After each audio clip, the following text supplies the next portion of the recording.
Evening, folks. Phil Gallagher of ThrabenU here for a magic stream. Today we're playing one of the deck lists from the brewing contest. This one was made by Theodore M, and it is built around Surly Badgersaur in many ways. The card of the brewing contest was Anji's Ravager, but this is the card that really makes things pop. So, when you discard a creature, it gets a +1/+1 counter. When you get a land, you get a treasure, which is a lotus petal. And when you discard a non-creature, non-land, it fights up to one target creature you don't control. So, anytime you do something like discard your hand with Anji's Ravager while you have a Surly Badgersaur in play, or discard your hand and then draw 3 cards, or like discard your hand to loot with a Seasoned Pyromancer effect, you can do some pretty silly things as far as gaining actual or virtual card advantage off of this thing. So in many ways, we're kind of like a red Eldrazi deck in that we have Blood Sun and Chalices and Punishing Fire. So like this portion of the deck should look mighty familiar. But the stuff that's over here is all like discard-based synergy. So Stormkirk Occultist has Madness, so you can cast it for free, or not for free, for 2 off of its discard effects. And it's like also another source of card advantage in and of itself. Seasoned Pyromancer is something that has seen some play in flex slots of Red Prison builds. When it ETBs, you discard 2 cards and then draw 2 cards. And for each non-land card you discard, you get an elemental. And then you can flash this card back to get 2 elemental cards from your graveyard.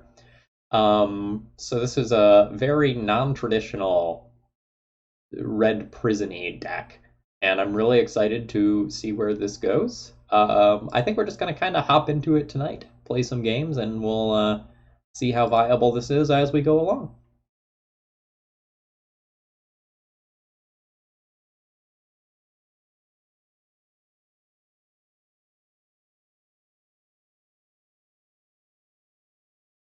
Well, hopefully that means Stompy decks are at least somewhat well positioned, and we'll have a good time tonight. Fingers crossed.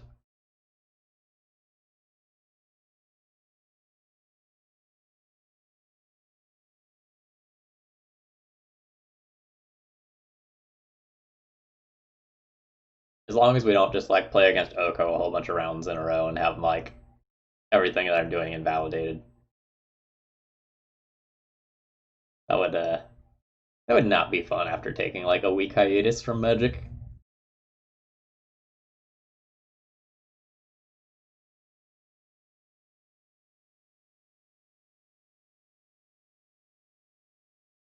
Uh, uh, uh.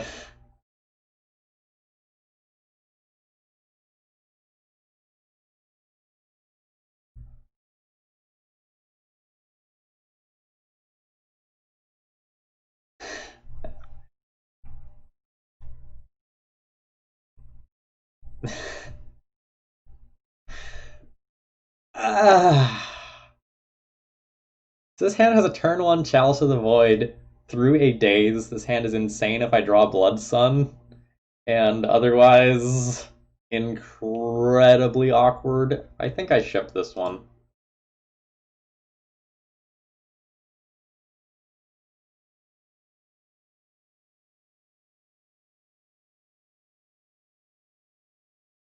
Chromox? Like Chromox goes back here.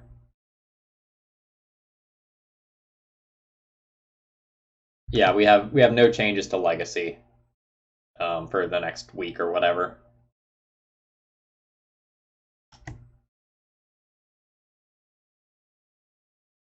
They're announcing like banned and restricted changes for like 4 different formats or something like that. So they decided to leave Legacy untouched. That's fine, probably. Um, this is not our weekend to fight the battle. They're doing damage control elsewhere.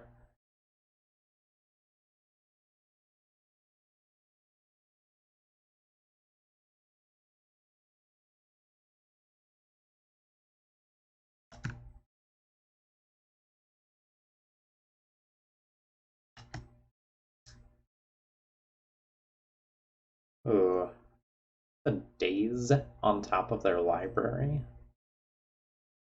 Interesting.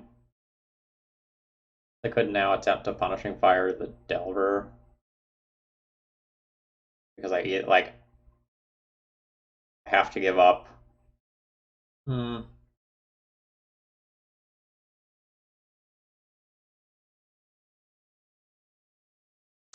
Yeah, I think I want to punishing fire this Delver now since I know that is there.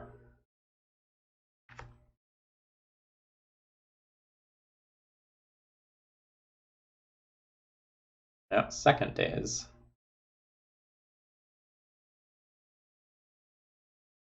Second days is incredibly awkward. It makes my Grove of the Burn Willows like noticeably worse.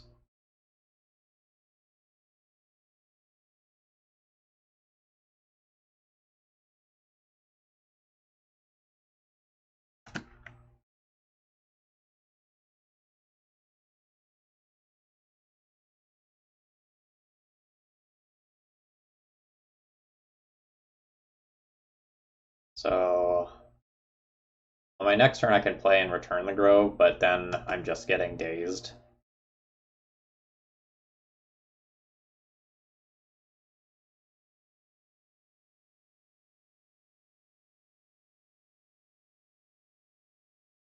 Which is frustrating.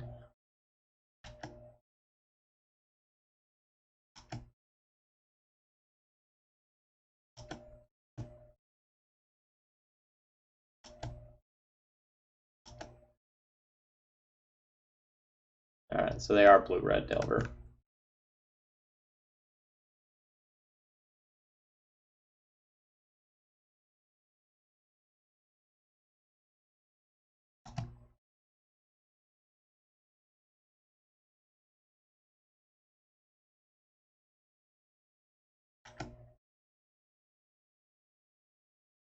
So in case they only have 2 lands, I don't want to like punishing fire.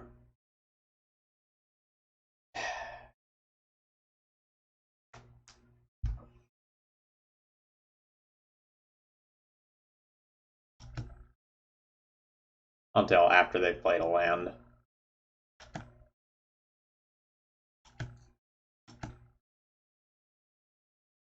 That's frustrating. So this punishing fire gets dazed if I play it now.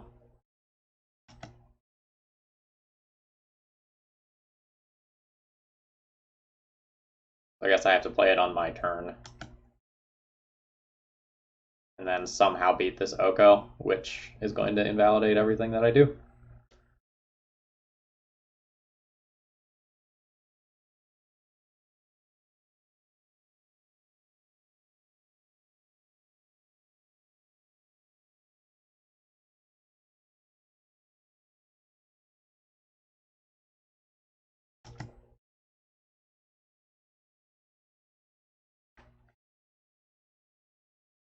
Yep, I'm back, and it took all of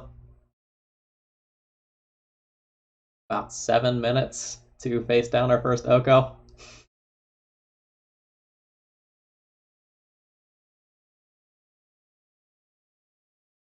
Thing has 7 loyalty, I can't possibly like burn it out, and I don't think I have like great game 1 outs to this. Yep. Let's call it there.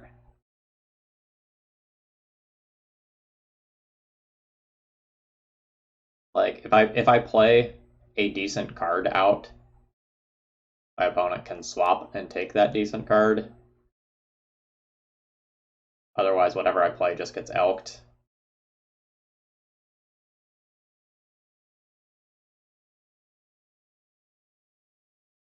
Yeah, I'm gonna go ahead and call that there. Bring in a couple answers to that card.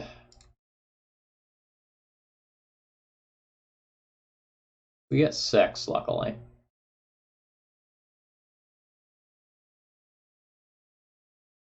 And then we may or may not bring these in depending on what our slots look like. Frustratingly, Punishing Fire isn't actually all that good against what my opponent has going on. Because, like, it doesn't beat Arcanist, it doesn't beat Oko, it doesn't beat Tarmogoyf, it just beats Delver. but I do need to keep it in because it beats Delver.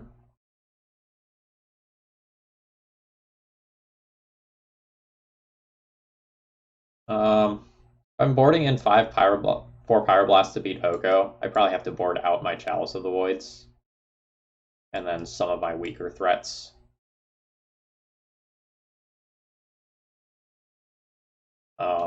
Based on how I've played this matchup with other Red Prison decks, um, you can't play these two cards side by side if like this is what you are going to lean on to beat Oko. Because if your opponent knows that Pyroblast is one of your outs, they just like don't elk the Chalice and they just like kill you with elks instead and don't open up your Pyroblasts again. Um, so we're gonna look to do our traditional like discard based thing while also beating Oko.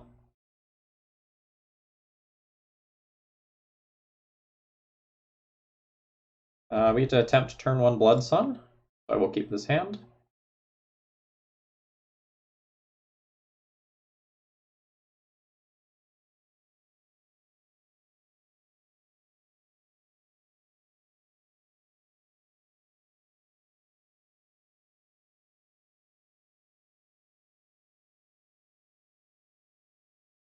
I also get to attempt turn 1 Blood Sun with Pyroblast back up.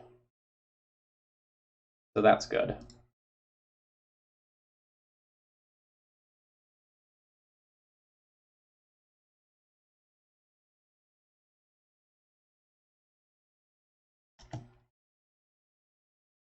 think I'm actually going to put the Punishing Fire under this.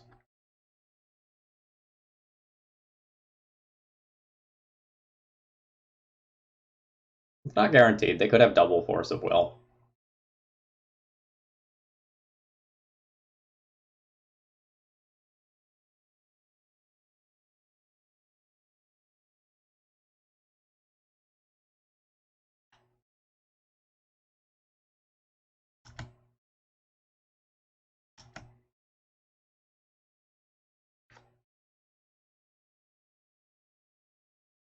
So this is pretty strong. If my opponent doesn't have natural lands, then they don't get to get mana sources. And they probably can't take this card off of the table.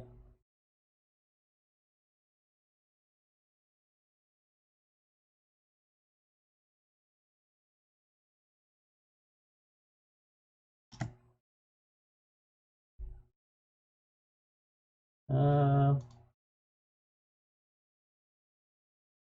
Not the best Seasoned Pyromancer I've ever seen, but like it did net me a card.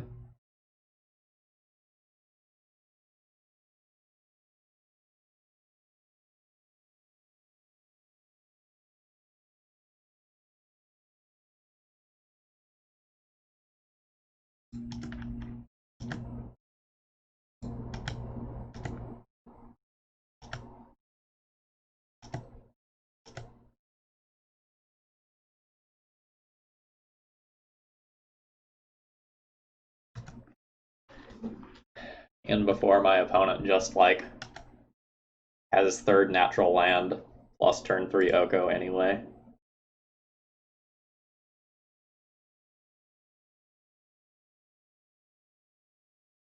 I guess something like a Pyroclasm would be worse.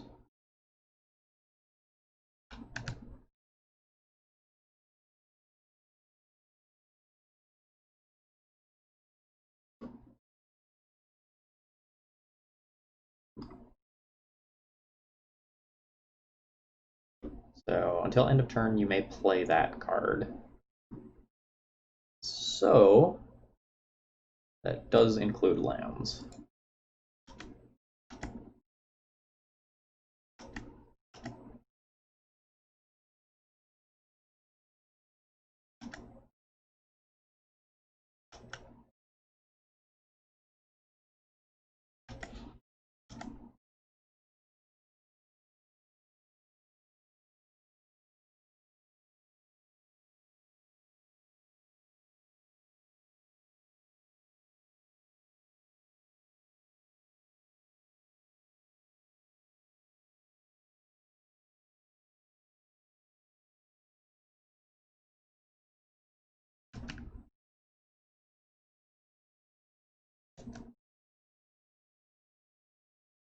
Alright, let's see if opponent finds Lightning Bolt to kill both of my creatures.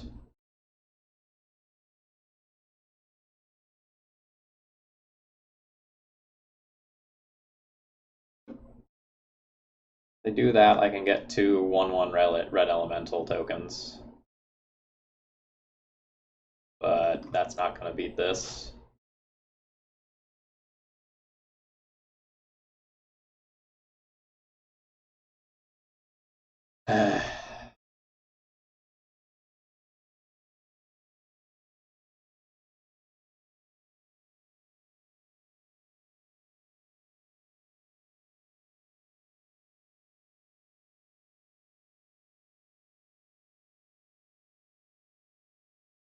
Well, thank you very much for the continued support. Could have just elked your own creature there.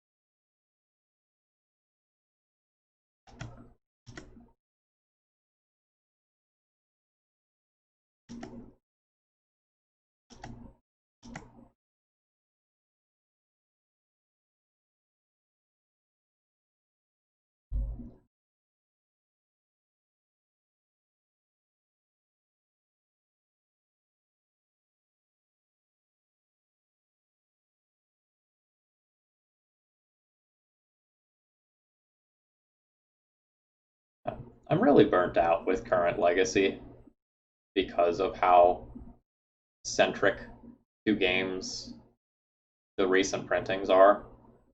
Like, if my opponent just found a lightning bolt, even though I had an incredible start with everything I could have wanted, I lose that game.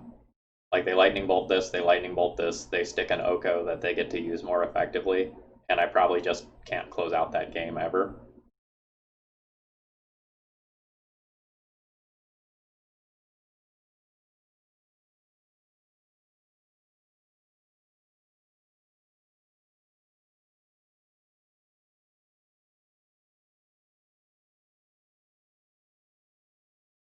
Yes, I am legitimately excited about Monster Train. It's getting a major patch in about a week. And like I'm super gung ho about that game.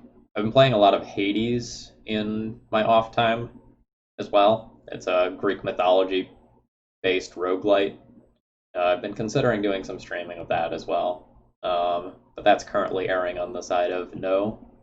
I'd rather just like stream some more Monster Train probably and not introduce a third game to the channel. I'm thinking about whether or not I want to bring in these as just like something that can sweep larger opposing creatures or elks. It's like totally fine and reasonable if I get a Blood Sun and unplayable if I don't.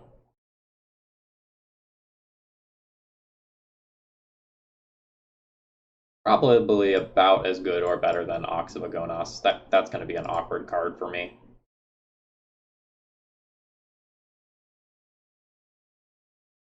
I'm really looking forward to see what they do with YOLO turn one Ravager, see where it goes with Pyroblast backup. Yeah, sure.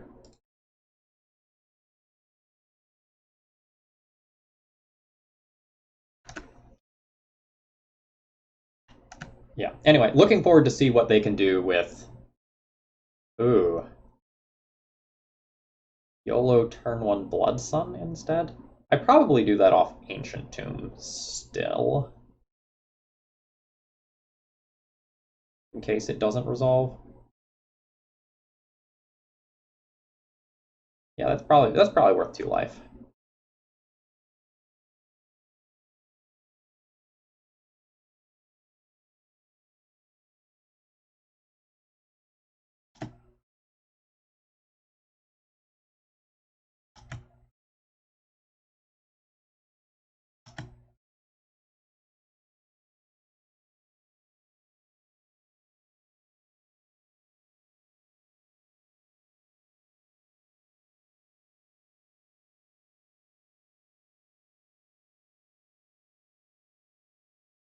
Alright.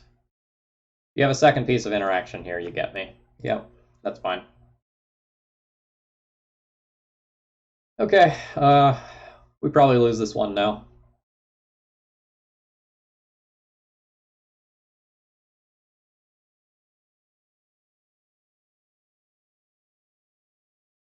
I need a mountain here. Nope. Yep, so the hand that I kept was able to beat one piece of interaction, but not two, and otherwise it needed an additional red source. Alright, and I've lost the game if I miss this draw. Yep. I don't think I come back from that. Like, opponent could have, like, Stone Cold, no spells, but if they have any cantrip or lightning bolt, I think I'm just dead. Yep.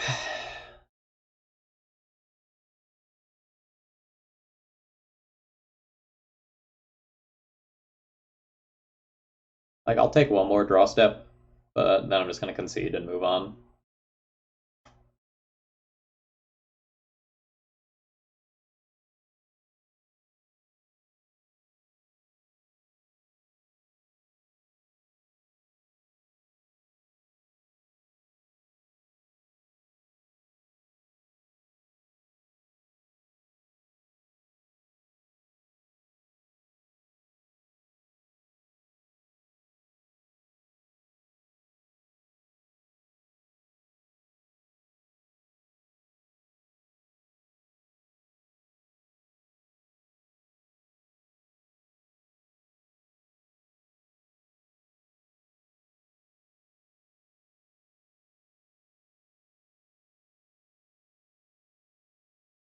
This is one thing that has frustrated me to no end about like playing with the brew contest builds is I have all of these like really cool things that I want to showcase because the ideas are amazing, and I just get rolled by one singular card in most of the games that I'm playing. That's been really frustrating.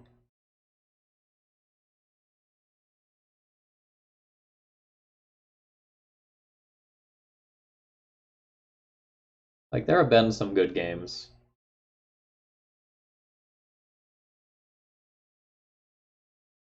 but this isn't quite the like showcase and love letter to Legacy that I was really hoping to make when I put together this like competition.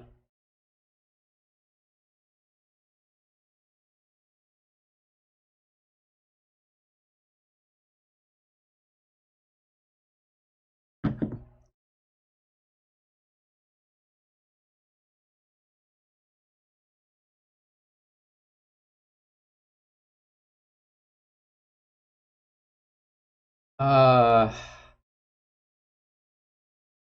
I think I mulligan this one, but it's borderline keepable. The mana's just a little rough. This I'll keep. I have to figure out what I'm doing with this. I probably just go and pitch a Blood Sun. I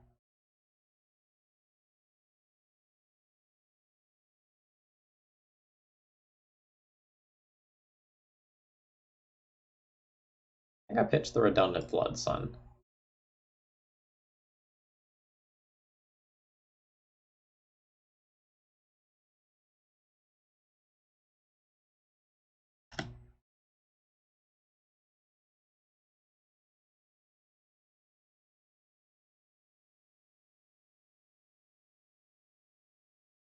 We're gonna go for turn one Blood Sun and try to Mise a free one between Blood Sun and Chalice of the Void, and that should buy us time to get to another threat.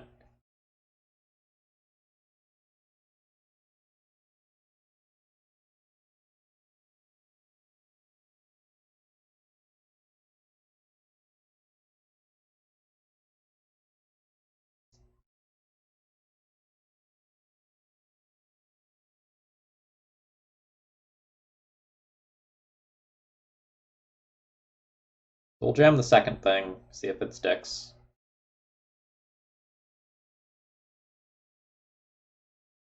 This is going to be incredibly hard to cast.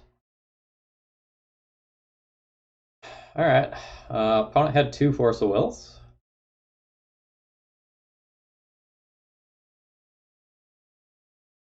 Do I play this? City of Traders? I think I play this City of Traders. Because then if I draw any land, I have the Ox.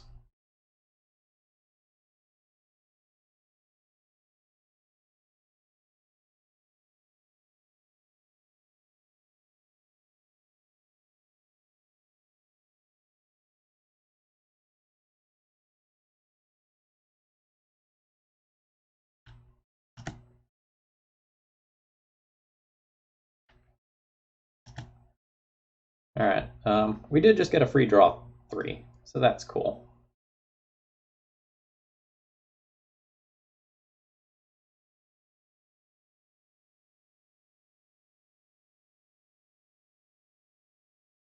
I mean, I'm all sorts of frustrated with WotC as a company right now. But that is what it is, not much that can be done there.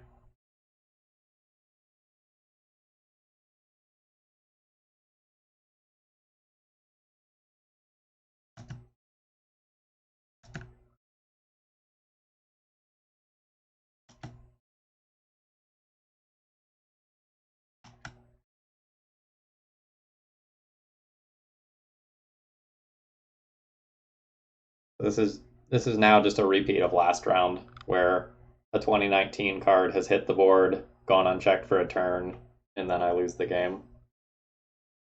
Like, these 2 cards obviously are quite good and have been good forever, but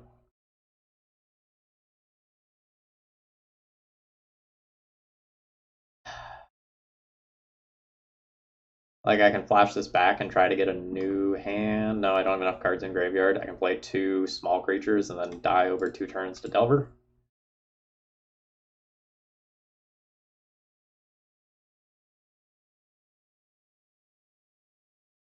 Alright, assuming that my opponent is playing Oko, let's probably board the same way as before. I think we went Chalices out, Oxes out, and 2 Occultists out before.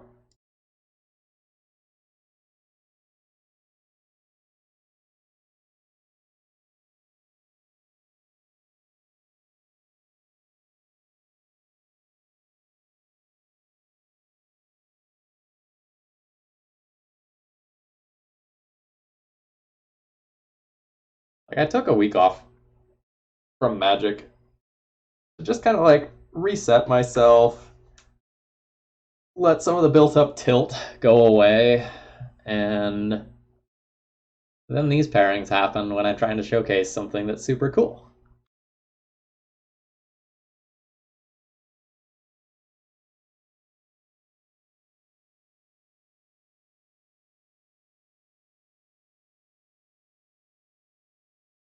I guess I keep this.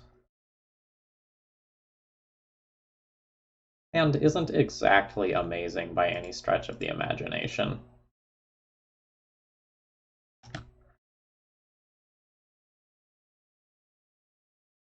Probably have to imprint this.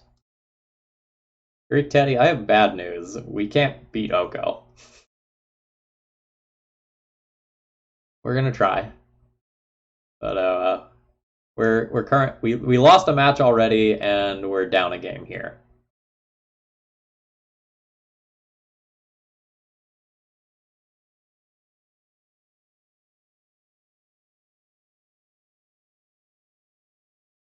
My opponent has a 1-lander. I can Sorcerer Spyglass with Pyroblast backup and get their 1 land. But this is like incredibly awkward if they have like multiple lands and one of them's Wasteland.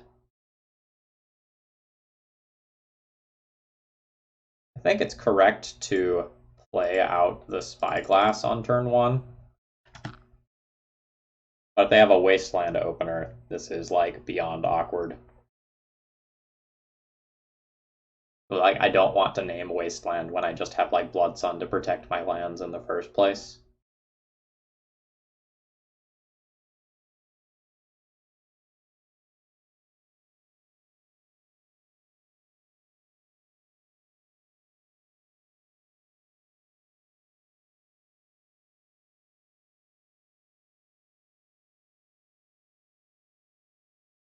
God damn it.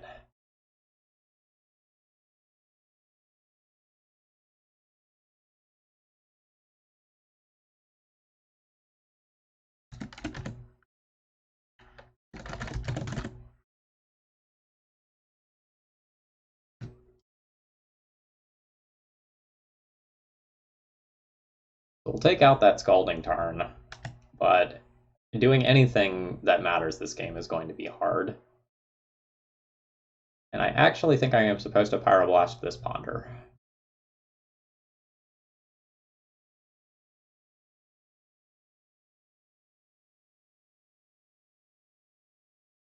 This makes them like choose whether or not they actually want to daze this.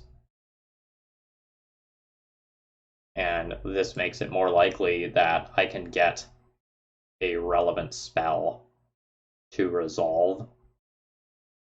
Because like they might have to like Force of Negation, pitch a Force of Negation.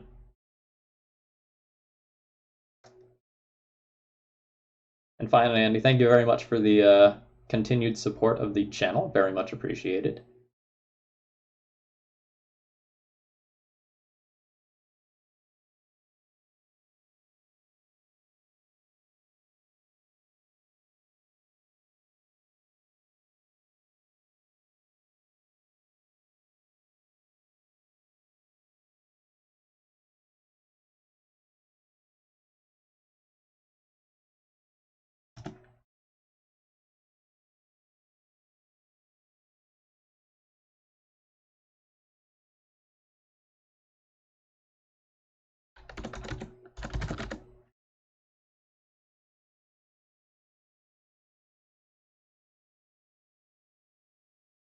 One, two, three, 4, 5, 6.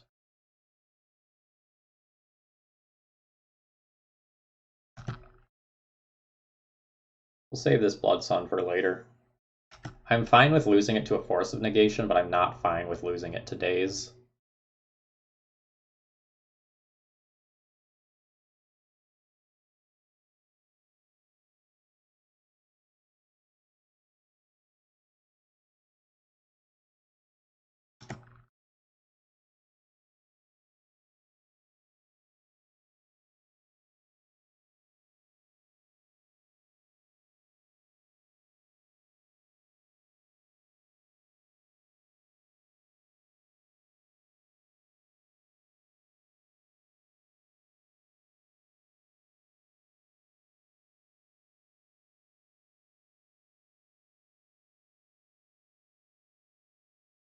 Yeah, I'm fine paying 2 life to get additional cards out of their hand.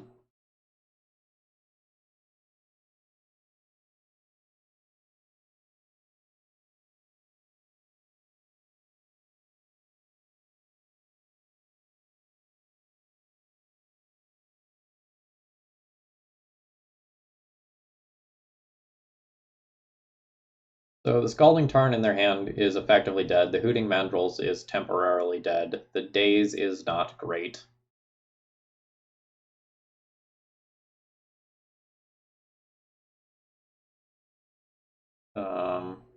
Seems like kind of a questionable time to brainstorm, but okay.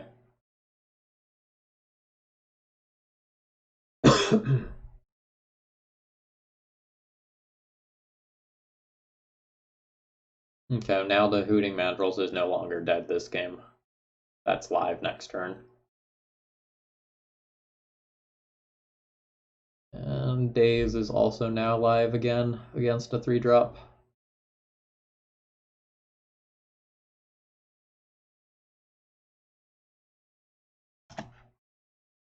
I'm gonna lose this game to Hooting Mandrills.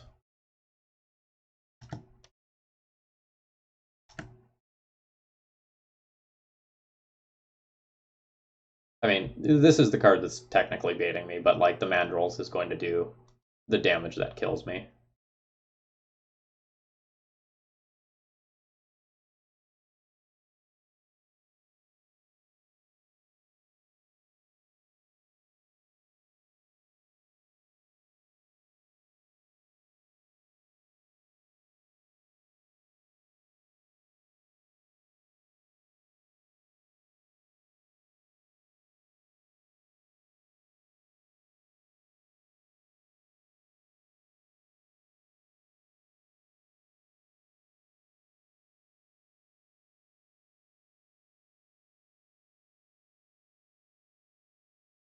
The good news is, if I die quickly, I can probably play a monster train run.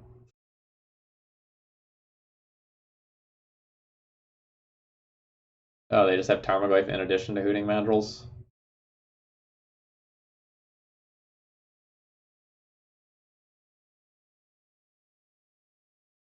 Go to 6 for playing this. I like have to play it, but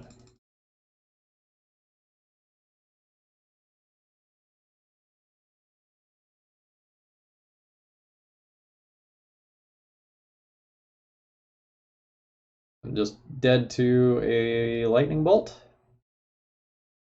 And I'm also just probably dead to not being able to play more spells this game.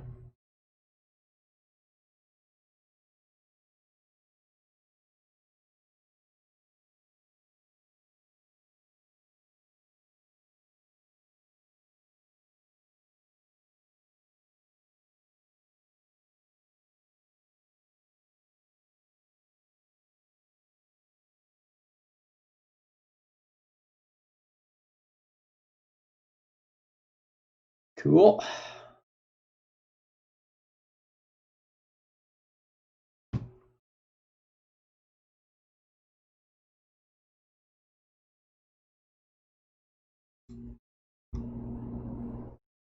Like, this deck is so cool. I love all of the ideas in this deck. And, like, so far in, I don't know, about 25 minutes, we've lost 2 rounds to 2019 cards with almost no counterplay. It's just disappointing.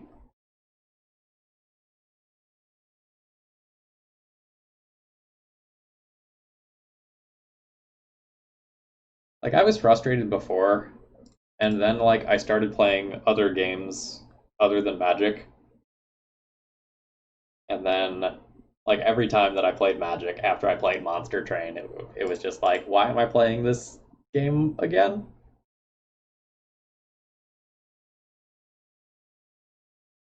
Like, I really want to go back to the times where I am just like playing Legacy and loving every minute of it, and that has just really not been the case recently. Probably like for me personally, this is the lowest point in Legacy since I started playing Legacy.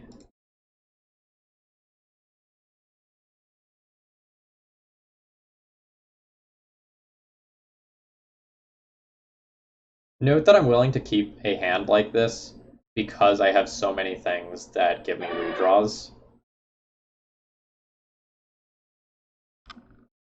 and let me cycle through my deck.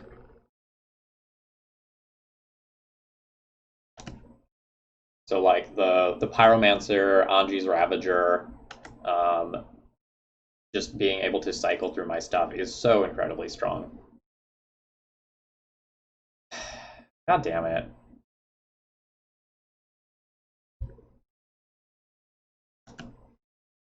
So now we just lose on turn 3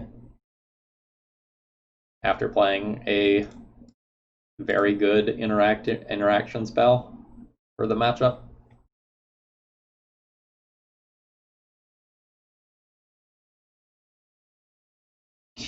Cool, cool, cool.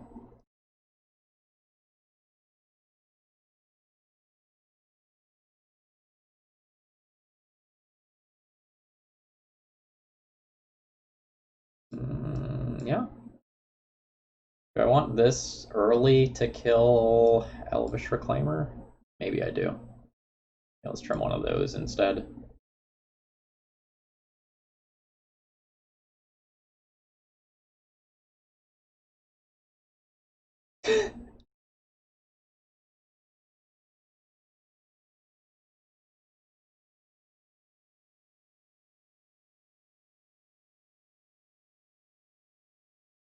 Alright, so we go land, we go Chrome Mox, we imprint one of the Punishing Fires, and then I think we go Chrome Mox, imprint a Spirit Guide, and then we'll play Blood Sun on turn 1.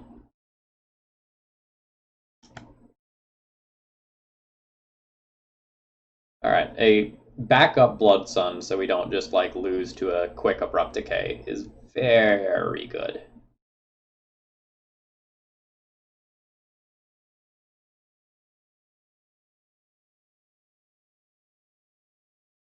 God damn it.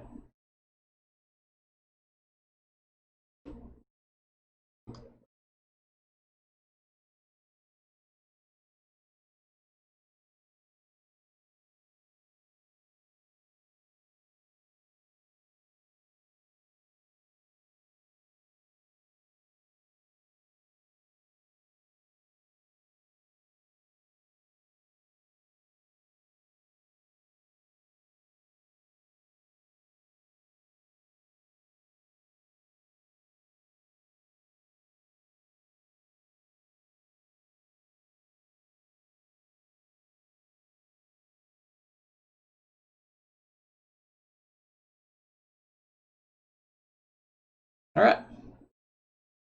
Cool.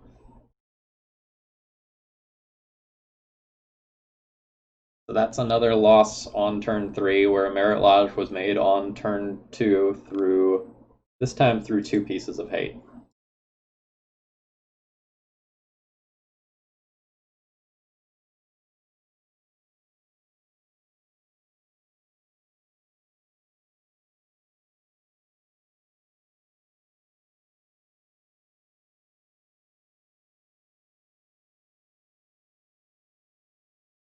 Welcome back to Magic, Phil. Here's what you've been missing.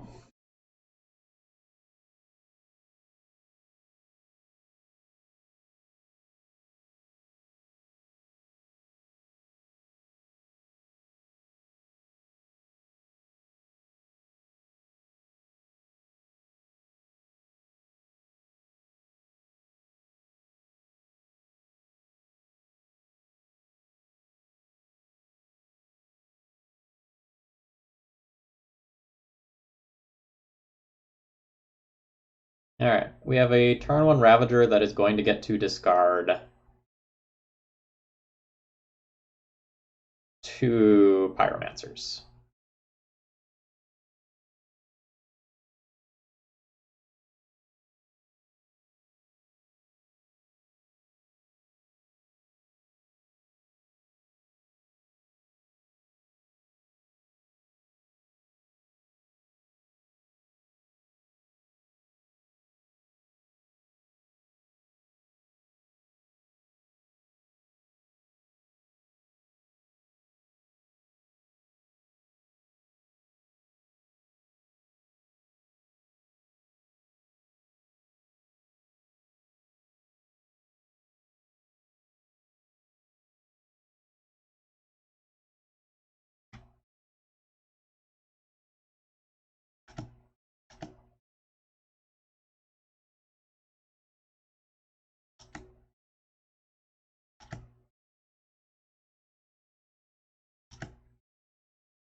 I mean, I like this exchange. We're technically down a card, but like we have a lot of value hanging out in the graveyard now.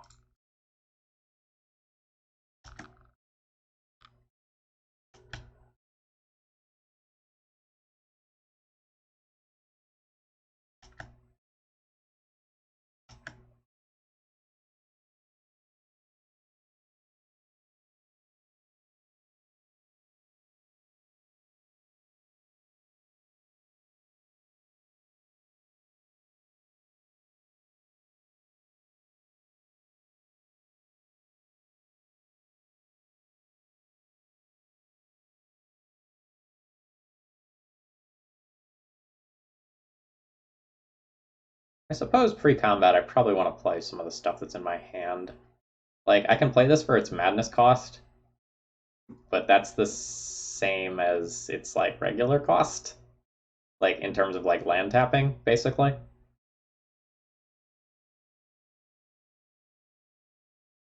So I do Ancient Tomb and Spirit Guide to play this. Then I can leave this land up and, like, maybe get land Chalice second main phase or something.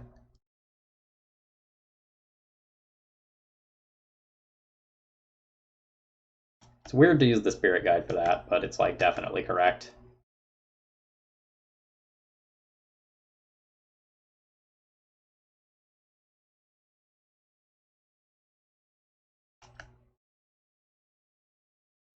Right, but I want to hedge towards like lines where I get to play a Chalice of the Void in this turn cycle.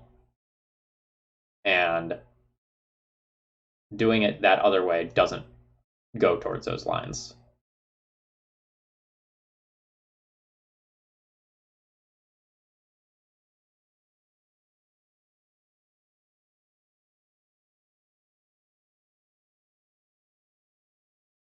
Okay, yeah. Okay, that's fair. That's fair.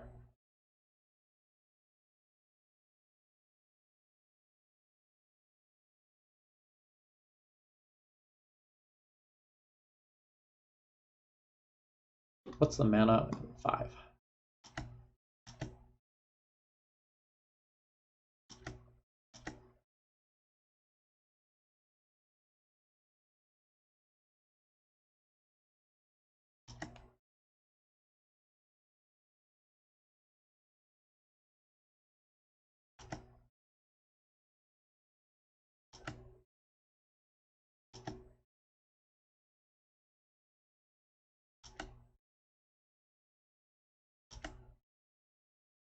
Land would be great.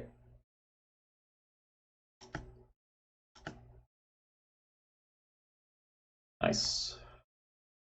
Now we're working towards like actually being able to flashback this stuff from the graveyard.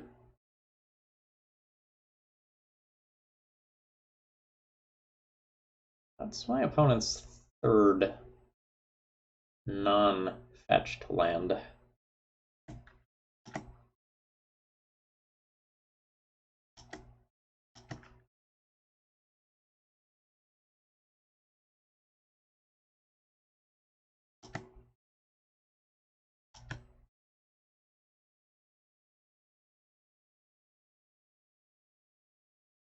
Why is some of this stuff highlighted in the graveyard?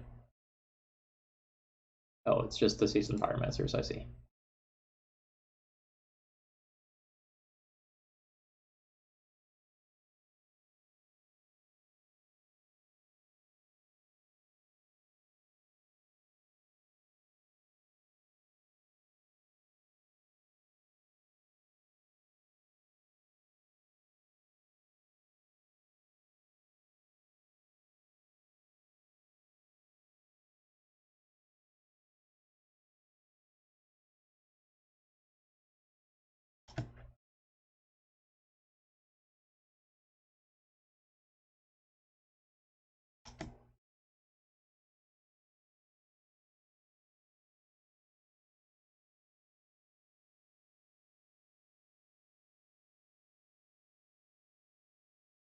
At any point this game, I'm just gonna fold to an Oko, unfortunately. Like Oko, oh, I don't think you were anywhere close to dead, friend. I think you top deck Oko, shut this off, your spells are unlocked, and I'm in a heap of trouble. But I don't know your hand.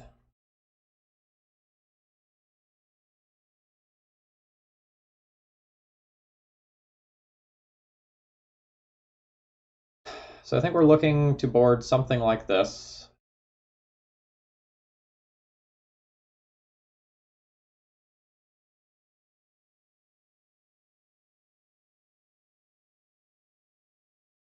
Assuming that I need to beat some number of like Oko, Jace, Teferi, I have to go on the Pyroblast plan, which means boarding out Chalices.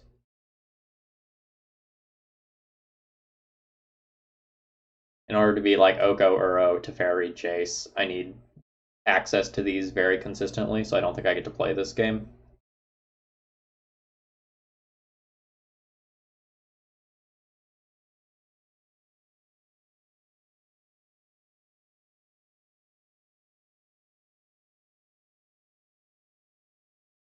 I'd probably trim on a Punishing Fire, or maybe two. They're good against the Death Touchers.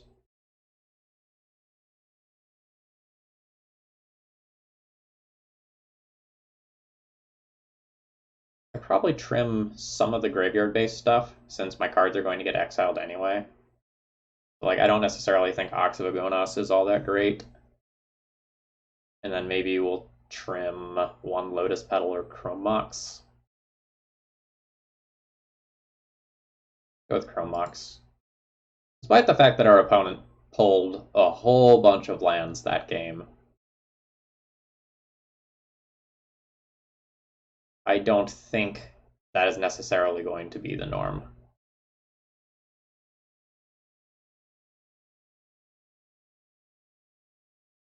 I don't really want to be going all in on Stormcloak Occultist, but I have like so much fast mana that if I draw something that's better than this hand is incredibly powerful. I think I'm going to keep this one.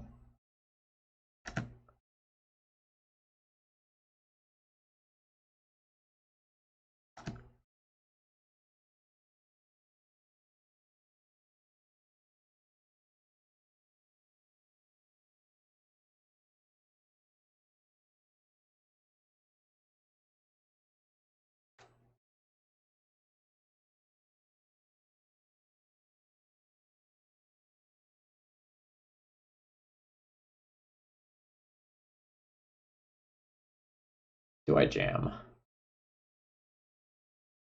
I don't think I jam. I think I just pass the turn. I think with the way this hand looks, I think it makes sense to give up like one Spirit Guide or Petal. What are you doing over there?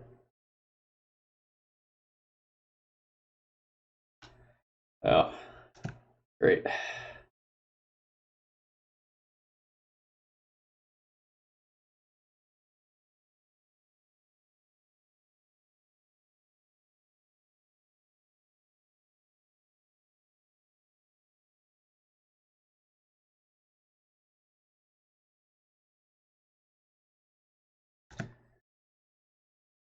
I mean, Trash Panda,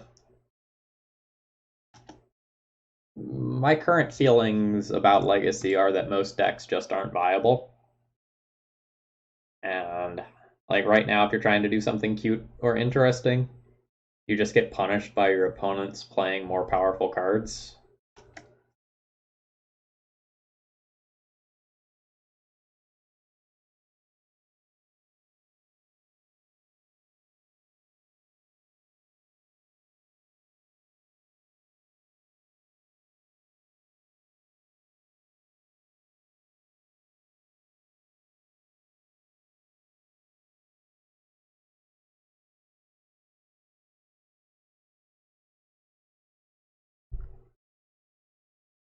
Like Legacy used to be the format where if you were doing something powerful, it didn't matter what you play, and that's not true anymore, and it's really frustrating.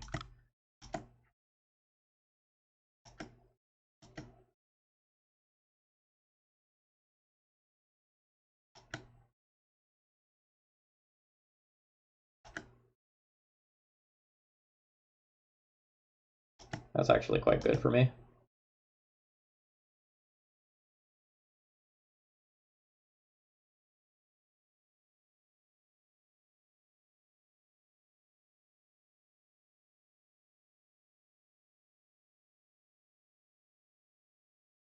I think I want another Trampley threat.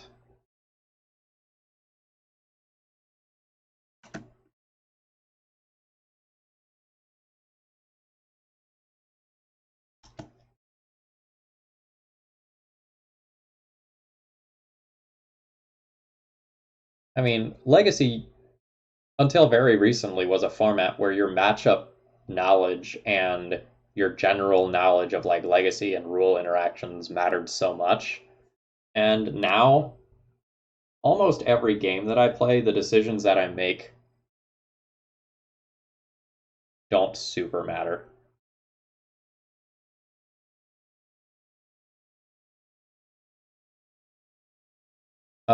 Greek Teddy, but I have to give up the Spirit Guide to do that, and I'm not sure if that's good.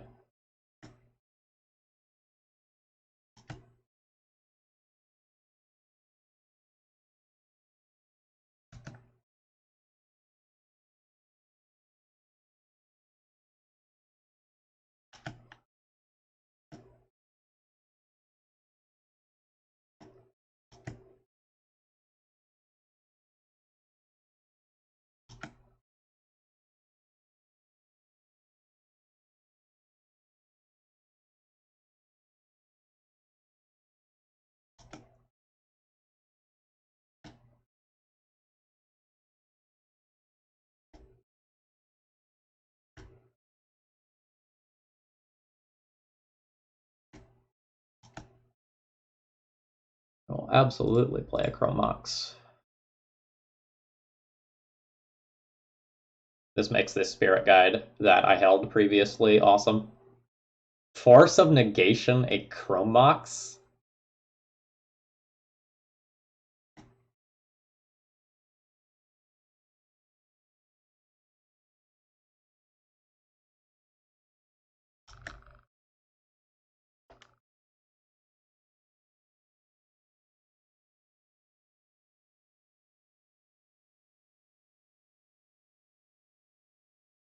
So opponent like basically needs to Terminus or Supreme Verdict me.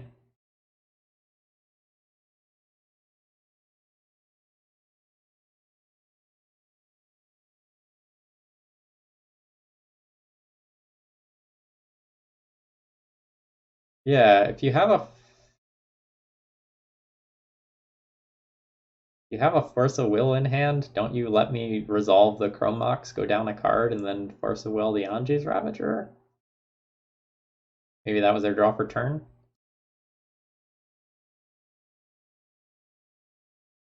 Well, at least we didn't get 100% swept.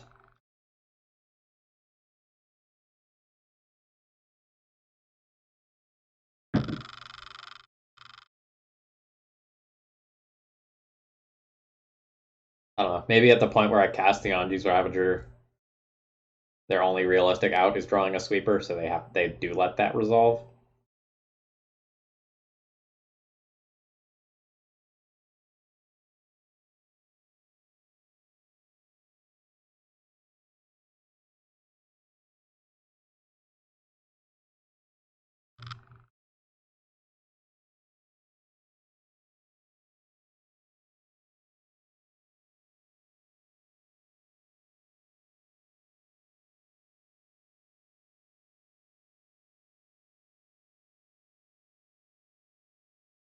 All right. We have a great opening hand.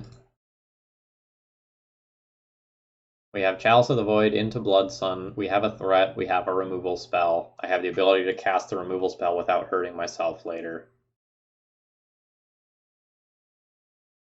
Hmm. We just like losing to Show and Tell right here? Or are we playing like a pseudo mirror? Yep, we're just losing to Show and Tell on turn one. Oh, no. I mean, we'll lose to that on turn one as well.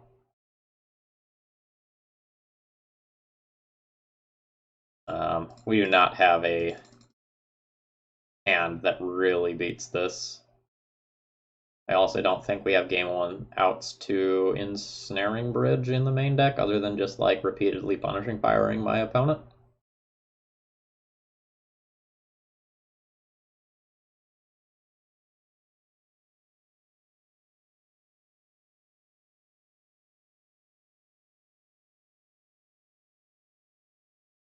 If my opponent has an LED in their board, I'm super screwed.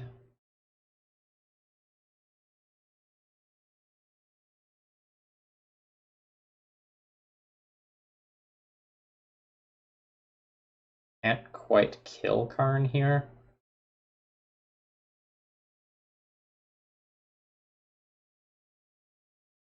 So what does that mean for me in terms of my lines?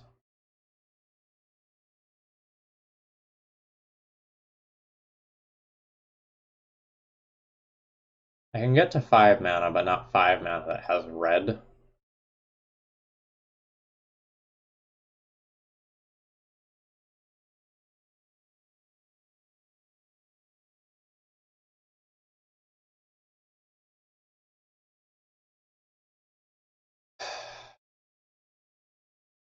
I'm debating whether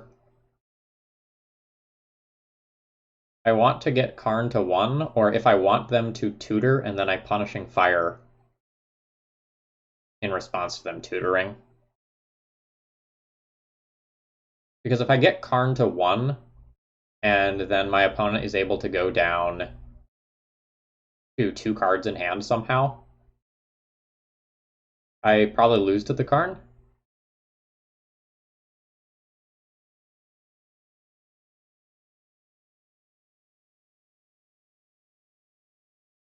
I can't play my Blood Sun, or my opponent's City of Traders sticks around.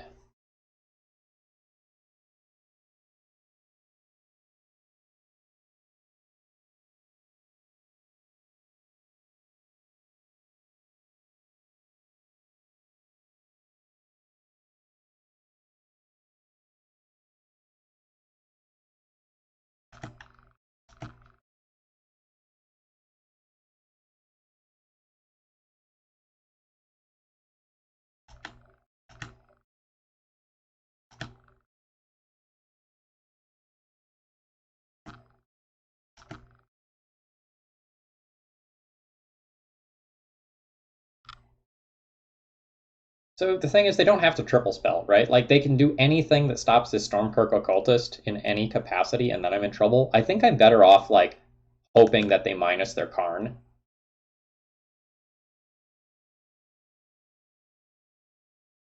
Like even something stupid like an Emery that can just jump in the way of this card is bad enough for me. That I think I just like hope they minus the Karn, and then I get to kill it.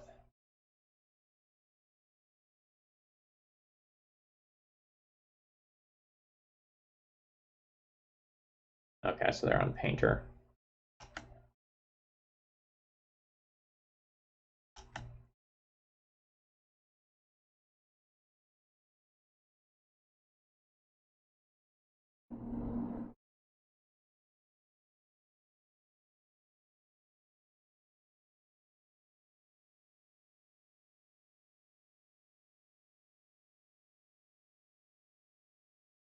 Alright, so this is going to get a Grindstone.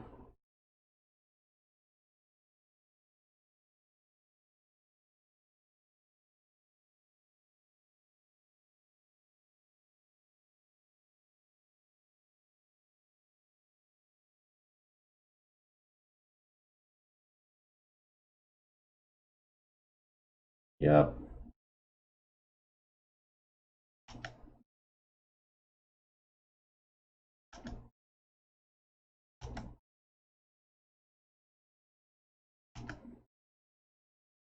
Now I get to decide whether or not I lose to Simian Spirit Guide. So I can just Punishing Fire the Karn, but then if my opponent has Simian Spirit Guide... Well, sorry. I can Punishing Fire the Goblin Engineer, but if my opponent has Simian Spirit Guide so that my Stormkirk Occultist can't attack, then I'm screwed. But I think it's the best line. This lets me just attack and kill the Karn in combat, and makes it so that my opponent doesn't have access to Painter right now, at least on the surface.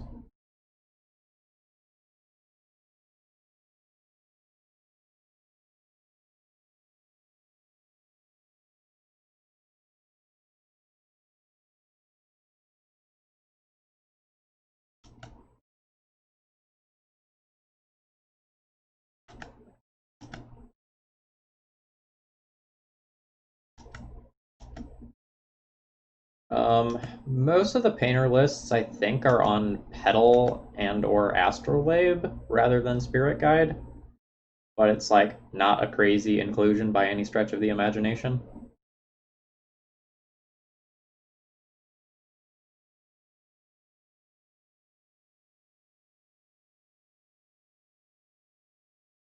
I think I want to play my Blood Sun to just get a redraw, and then play another Stormkirk Occultist. This means that if I draw a city here, I save myself some life in the long term, which is definitely relevant. And my opponent already lost one city on their side of the table, so this seems okay.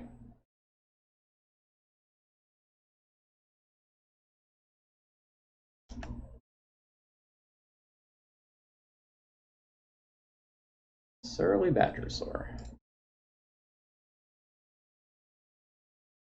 Uh, we're in for a long match because like this bridge is going to be active and I can't really beat it.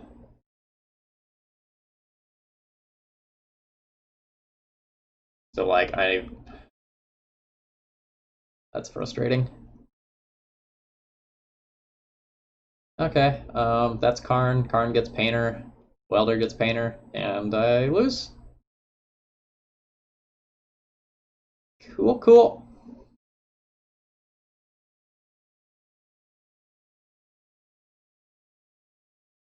And we also have Lattice to contend with as well.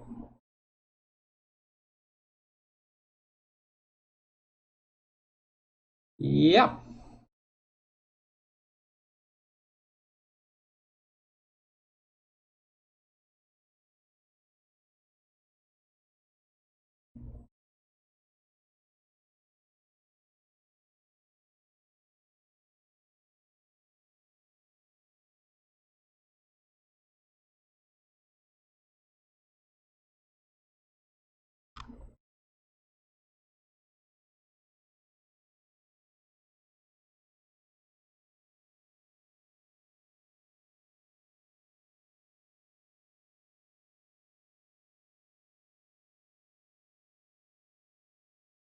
So I'm thinking about whether or not I'm going to board in Pyroblasts.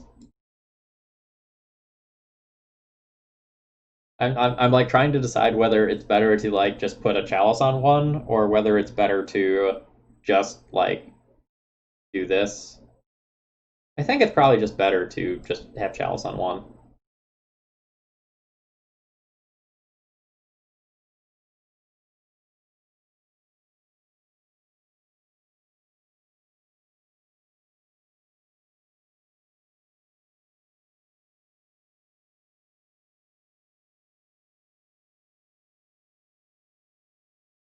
Blood Sun's really awkward in this matchup, since my opponent is also a City of Traders deck. I think I lean towards just cutting those. The tempo loss is pretty big. And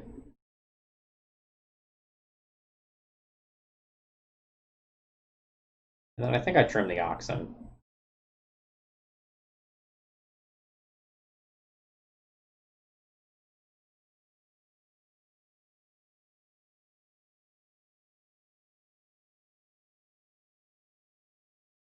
This has got to be a keep.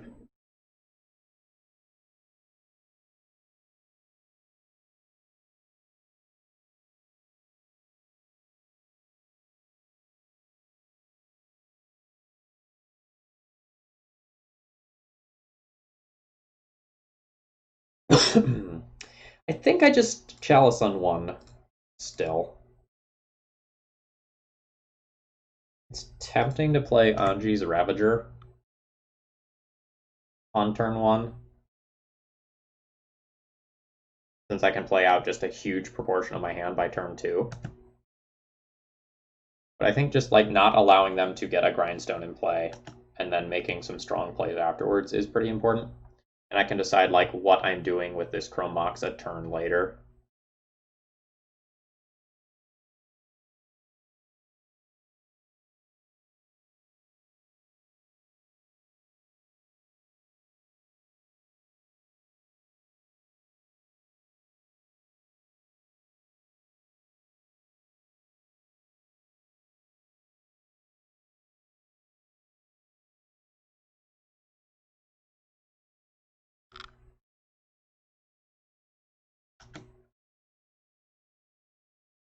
I think I put an Anji's Ravager under this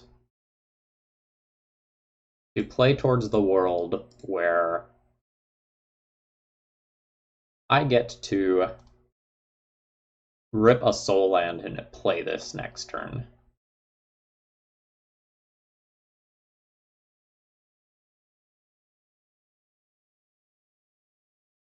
Yeah, I assume that my opponent still has some number of blasts in.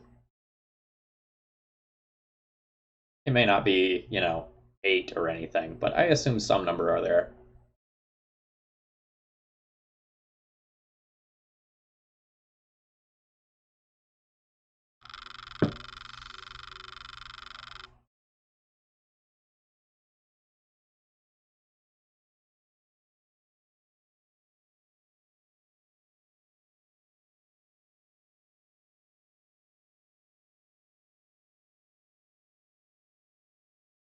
Wow, Astrolabe there over Grindstone. Oh. Oh, why did I have to draw that? Now I have to like make a decision about whether or not I want to do the meme thing or whether or not I want to like make an objectively good play.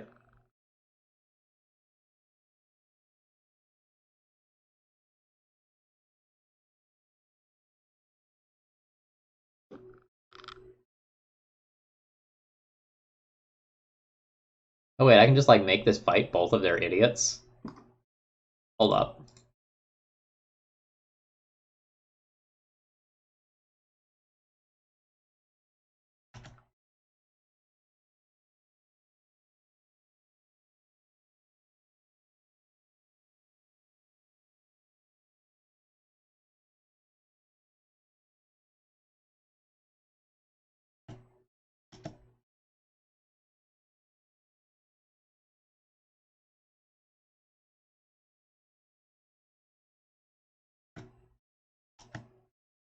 This is pretty good.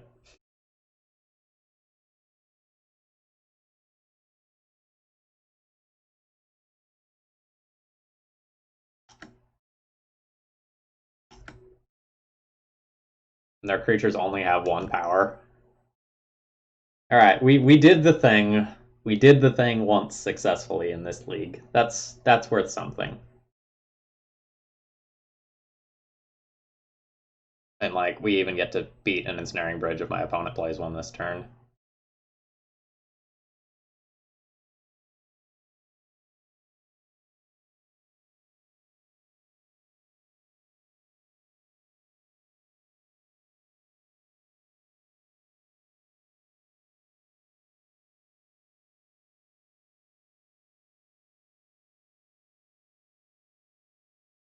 Surely I just play the Planeswalker here.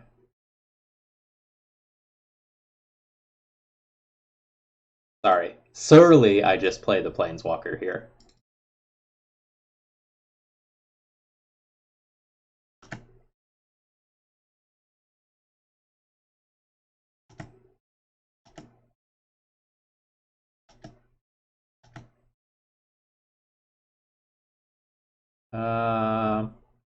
Yeah, I'll dredge that.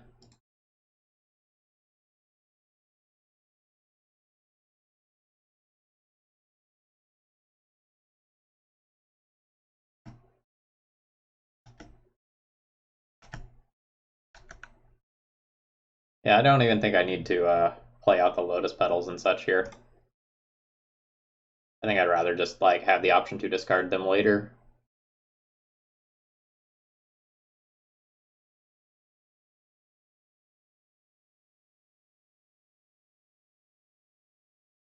All right, we did the thing. See if we can run it back. On the draw, Leyline of the Void might be good enough.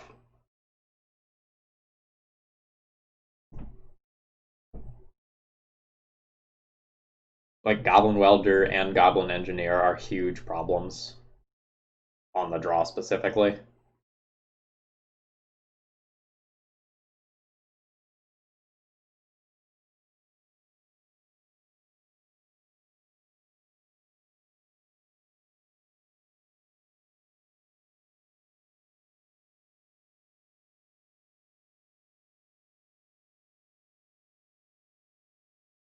Maybe I can't go that deep though, because going that deep would be cutting cards that are central to my strategy in one way or another. Like I think my fast man is very important. I think my removal is important. I think my threats are important.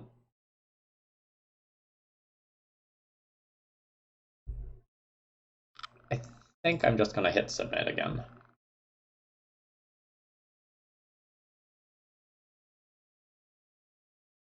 But it's possible that I could go down like 1 petal, 2 threats, and 1 something else.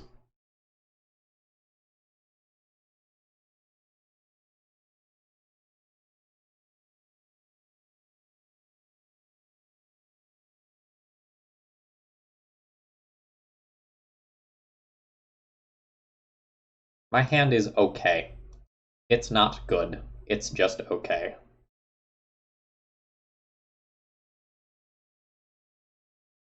But it has the ability to fight back versus... Oh, my opponent has Veil of Summers. It has the ability to fight back versus some broken things that my opponent can do.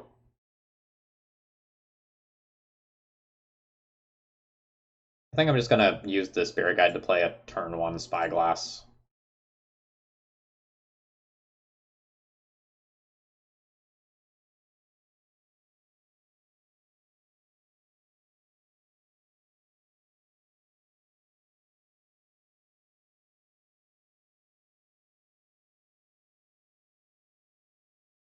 Uh,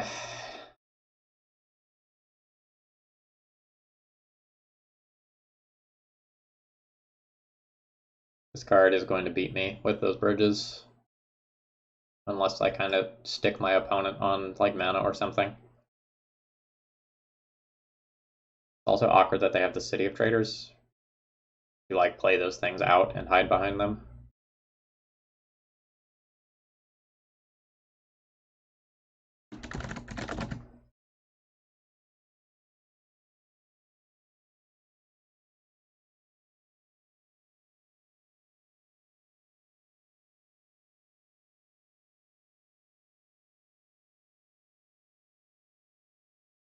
The best world for me is a world, I guess, where my opponent draws another land that just taps for 1 mana and doesn't immediately pop Goblin Crater Maker.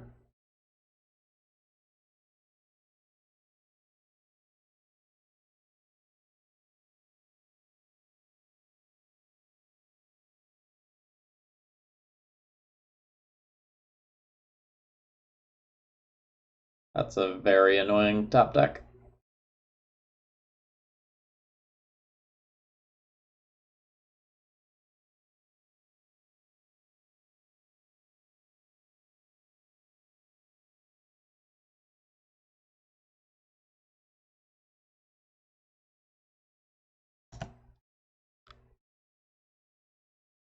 Seasoned Pyromancer is also not the threat that I wanted to have here.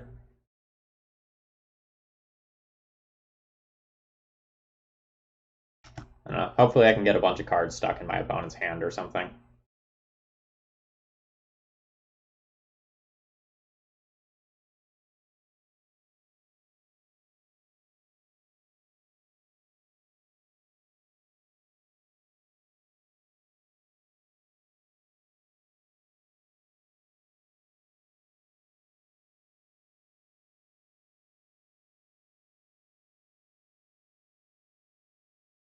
You don't need to attack with your Spellskite.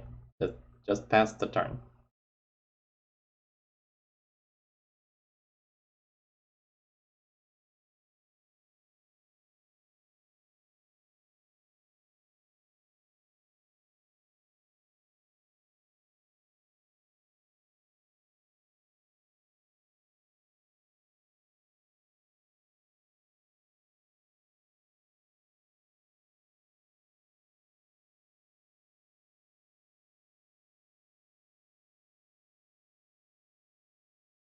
Do I just discard my Punishing Fires, or do I use multiples to just get rid of? No, I'd probably discard the Punishing Fires and try to like dig for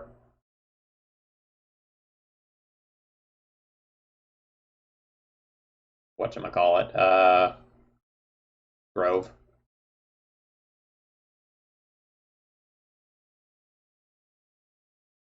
Not the best,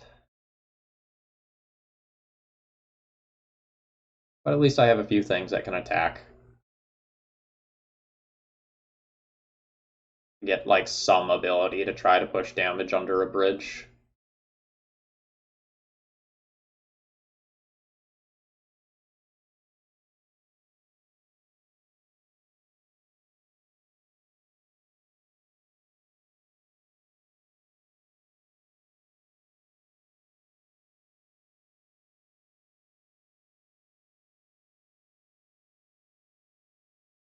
Ugh. The cloth is getting into play is gross.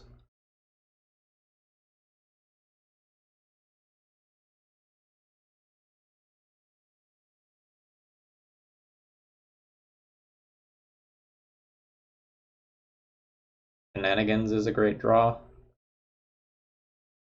Cloth is exiling my crap from my graveyard is sad.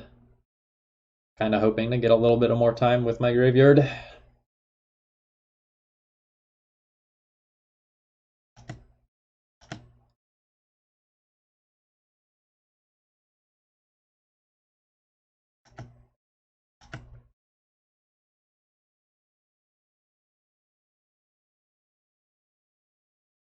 Ooh, they didn't play around Punishing Fire. Ooh, they played around Punishing Fire.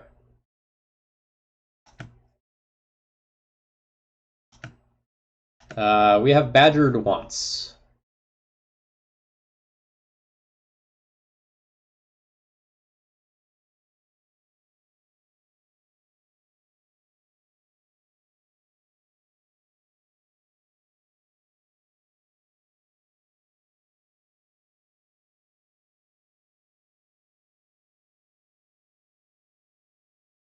Hmm. I guess if I played City of Traders, I could have returned a Punishing Fire. I wasn't actively thinking about that.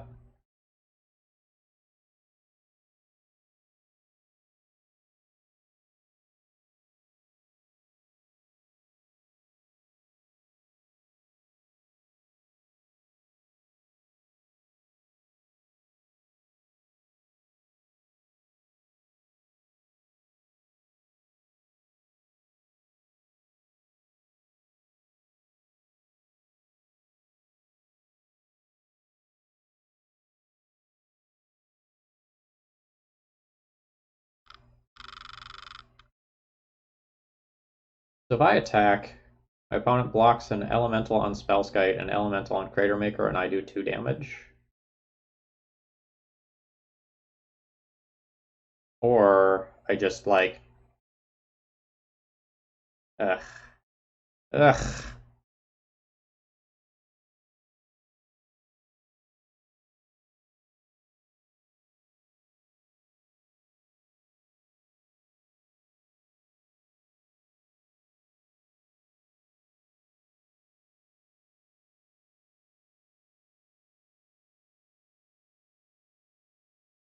I probably am supposed to attack in and give my opponent an opportunity to make a mistake.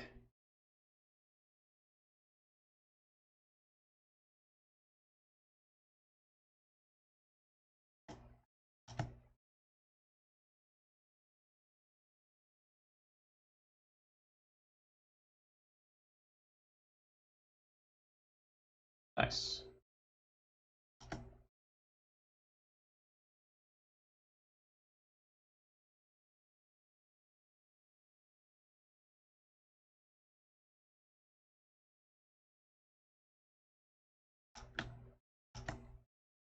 Now the question is, do I kill Spellskite or do I kill Goblin Cratermaker? I think I kill Spellskite because I can potentially kill Goblin Cratermaker next turn.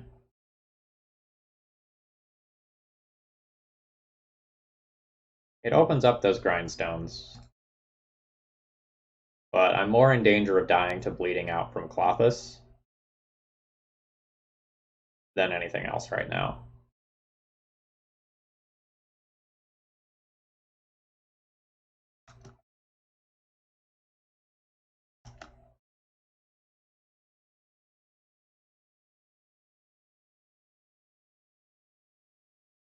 Ooh, they're taking mana this turn.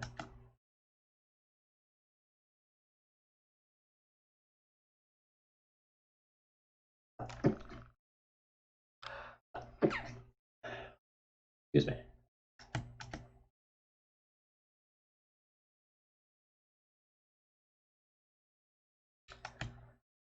Alright. Now we'll lose to Karn plus Bridge instead.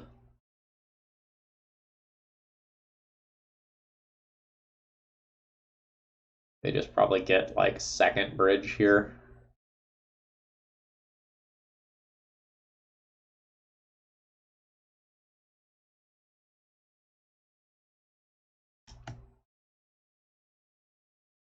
They can also just get Painter if they're relatively confident that I'm not going to get a removal spell for Cratermaker or Bridge in this turn cycle. Oh, just going for Lattice? That seems odd to me. They must have a Soul Land in hand for that to be reasonable.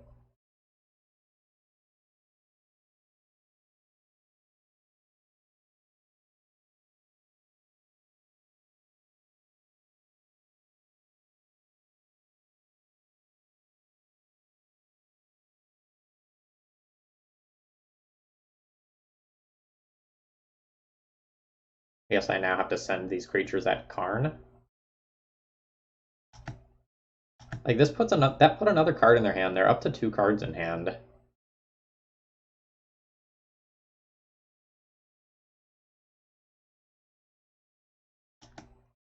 I send everything there. You have to block on this so that you don't lose your Karn. Well, you got Lattice and we're willing to lose the Karn. Interesting.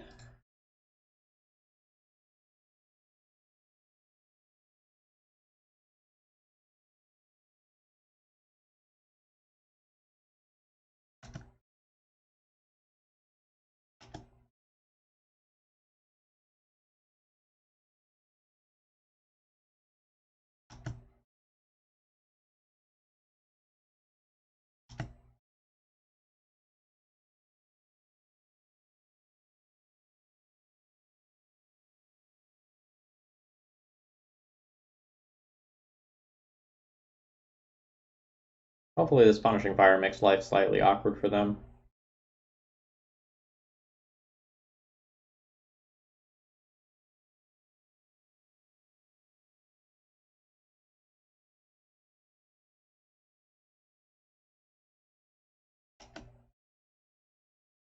Oh, please fetch. Please fetch. Let me get this crater maker for free.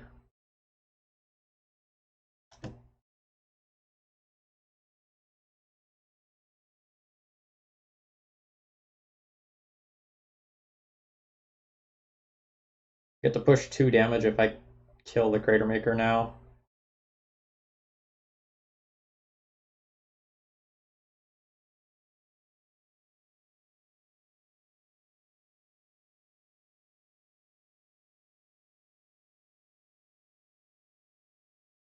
I think I wait. If they fetched a Thin at end of turn, which would be a huge error, the upside for me is so high.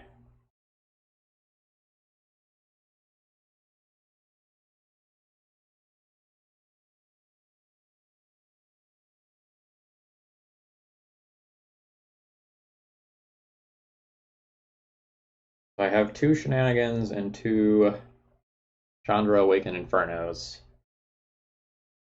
as my outs to this situation.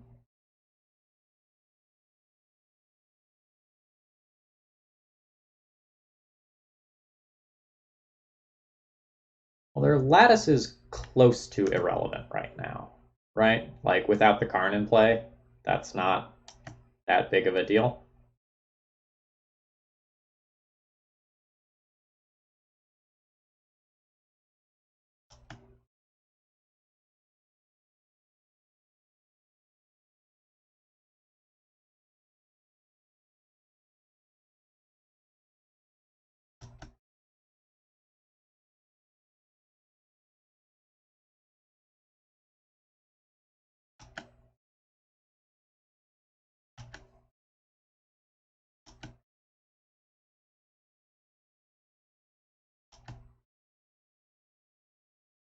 At this point, I think I'm going to go ahead and do this.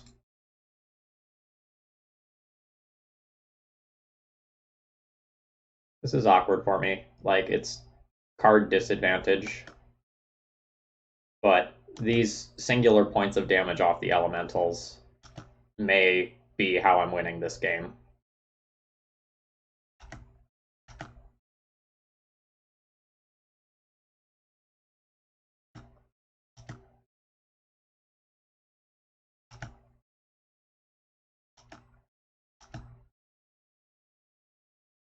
I don't really think I need to play a land for the rest of this game, but I don't want to be wrong.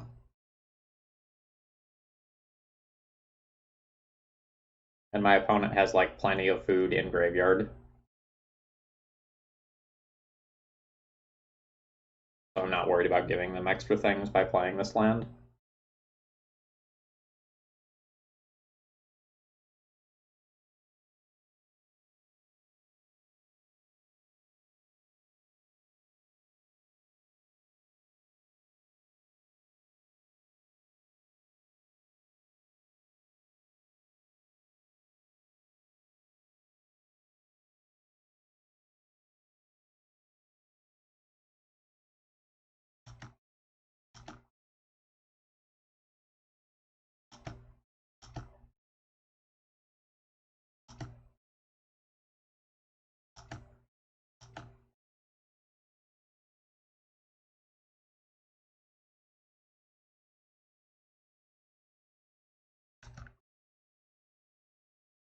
So does my opponent have like a blast in play now? Or sorry, a blast in hand now? Like they drew something that they didn't play out. So I know one of the cards in their hand is Lattice. I don't know what this other thing is, but like a blast is about the only thing that makes sense to me.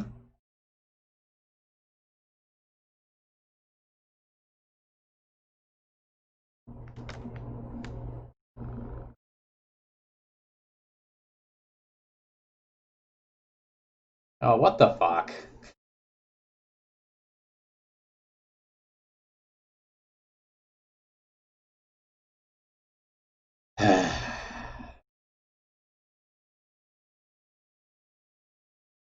At least it can't attack.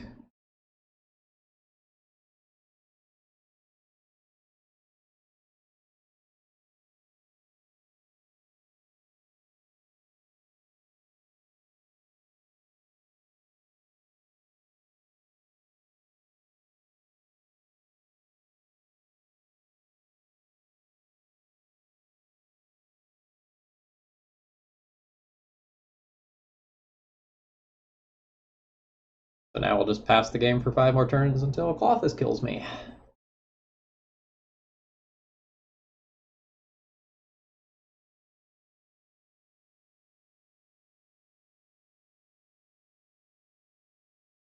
Yeah, it basically buys them infinite time. I mean, the things that answer this are the same things that answer like Ensnaring Bridge.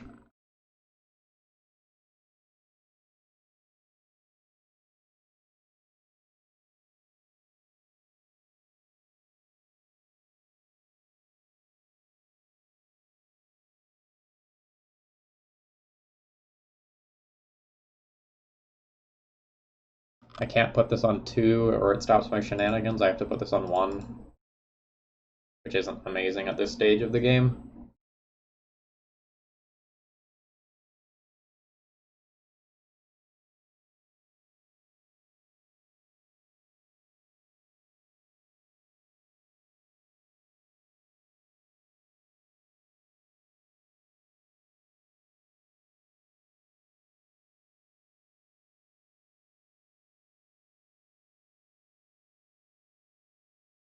I mean, this is just another example of what I hate about current Legacy. Like, it's just a singular card that resolved, and it just wins the game, if unchecked.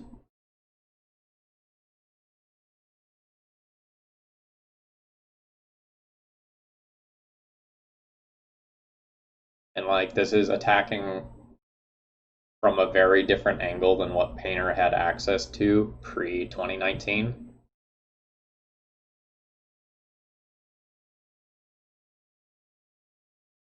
And, like, I'm fine with decks getting new angles of attack, but it just totally sucks for, like, my first league in a week to be, what was that, 4 rounds of losses where like basically everything was completely outside of my control. Like there was an interesting high level play tonight, and that makes me very sad. Like I had relatively few decisions over the course of this entire league, and most of what I did didn't matter, either because like I killed my opponent or they did anything, or my opponents played a card that invalidated everything that I was doing.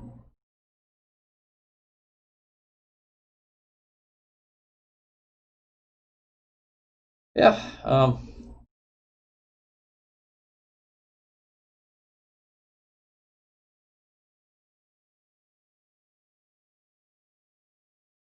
no, like most of the time when I've streamed Red Prison and such, the games are actually really interesting, and I have like a lot of things to talk about, a lot of really cool decisions, and that's becoming less and less the case.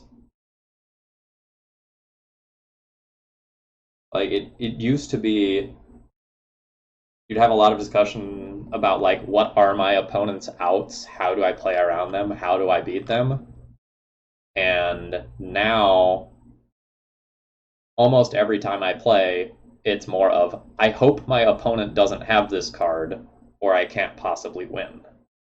Like that dialogue has really spun around. Root Eternal, it really isn't. Like I've been playing with a different deck on stream, usually 3 to 4 times a week for the past, X number of years, however many that is, 3 or 4, I guess, 3. And like in the past few months, like this has been my experience more often than not, where games are spiraling out of control and I have very little agency in them. And like I play 3 or 4 archetypes a week. Yeah, fine, Andy, and that's one of my huge problems, right? Like I don't mean to toot my own horn when I say this, but like I am unquestionably one of the best Death and Taxes players. Like I have so many reps with that deck. I know everything inside and out. And like I can like 2-3 a D&T league if I'm lucky these days. Like, so it's very rare now that you like make it to the point in a game where a Stoneforge Mystic matters, or you make it to the point in the game where you get Flickerwisp Chains online. Because when you're on a like non-mom, non-vile draw, it just like doesn't feel like you're playing a deck that is relevant at all. Like you go Plains Pass, you don't have Swords to Plowshares, your opponent has like Arcanist. That's it. You know, you play Thalia on 2, your opponent like bolts it, you play something else, they play Oko, and your deck doesn't matter anymore. I'm just really frustrated. And it's not just because I'm playing one deck either. Like it's not just that deck. Just like so many of the streams that I'm doing are just turning out like this where the games aren't interesting, the games aren't fun, and my decisions don't matter. And that sucks. No, I think London Mulligan is totally fine. Like it's a non-zero factor, but like it's not the bad guy here. Like I think London Mulligan is great for Magic, full stop. Like, does it power up strategies? Yeah. Does it make Red Black Reanimator really annoying sometimes? Yeah. Um, but we've got a lot of legacy problems right now that aren't being addressed. Like, at least the companion metagame, while warped as hell, made for like very interesting gameplay. And like tonight, there was very little counterplay.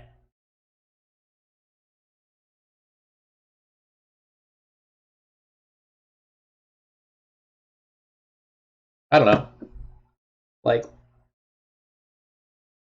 it sucks to put a lot of energy into like a brewing contest and like having people put together awesome cool lists like this and then like just have them be completely invalidated and I get like absolutely stomped on.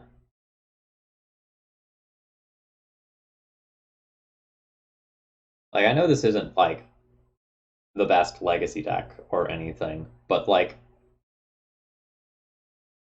outside of move those over. Outside of these cards, all of these cards that are here are cards that see play in other legacy decks from time to time.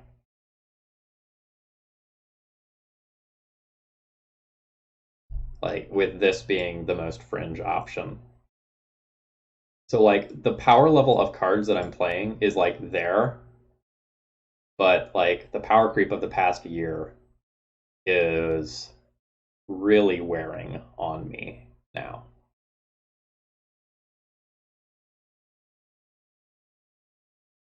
And like Legacy was the format that I kept playing again and again and again because the gameplay was just like so intricate and so cool. And I don't know. I'm I'm frustrated.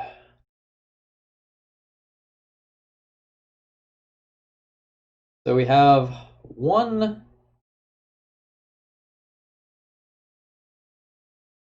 deck remaining from the deck building challenge to play, and that's the Greater Good combo deck. I'll play that at some point. I have to borrow some cards to finish this one out because all of these are like stupid expensive right now.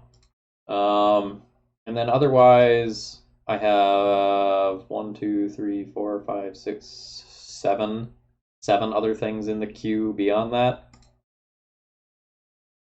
I think I'm going to pause the donation queue.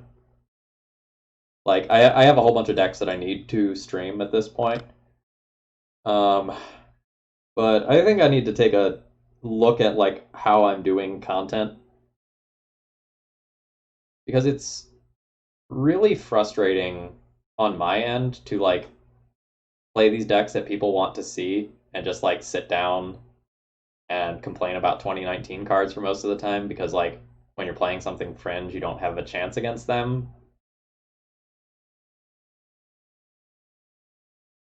I don't know. Like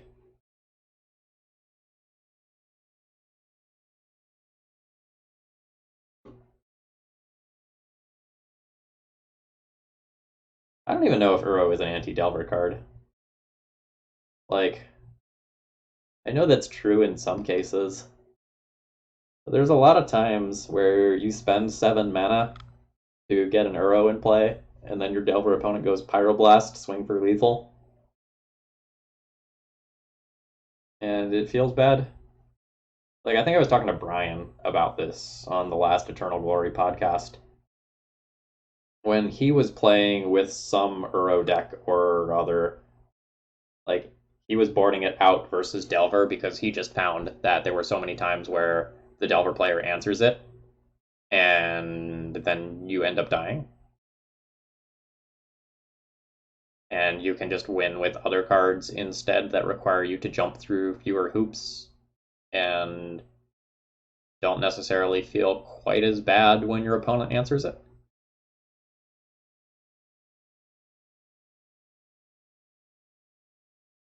Oh yeah, I'm going to play out anything that is currently in the queue. So like current queue looks like this, but I don't think I'm gonna accept new submissions right now. I wanna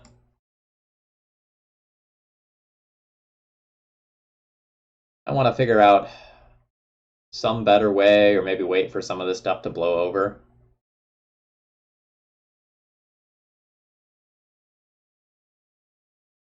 Yeah, I don't know. Like there's definitely some cool things in the queue, but like so many of the cool things that are in the queue are just like going to lose to 2019 stuff in the same way that these other decks are. So like this is another deck that is just going to be like stone cold to Oko, and like to a lesser extent things like Plague Engineer and Dreadhorde Arcanist are also going to be very good against it. And like this deck is full of 2019 cards, which is probably going to support the jank that I have going on, and I appreciate that. But like this is clearly a worse version of a deck that already exists in the format in all likelihood. Uh kinda, I guess that's reassuring. And like High Tide is not going to be like vulnerable to Oko. But the last time I played, Veil kind of gave me fits and was relatively difficult to beat. And then if we do something that is like very objectively a worse deck list that's kind of memey, like this is going to lose to Oko, this is going to lose to Arcanist, Veil is going to be good against this as well. Yeah, I don't know. I don't know how to address being an entertaining content producer right now when the format is so problematic and when like the donation decklist thing that is like very central to my channel is starting to feel more and more problematic. Would love thoughts in Discord for those of you who are regulars there. That's something I've been thinking about a lot in the past week is like what am I doing with my content? How am I spending my time as a content producer?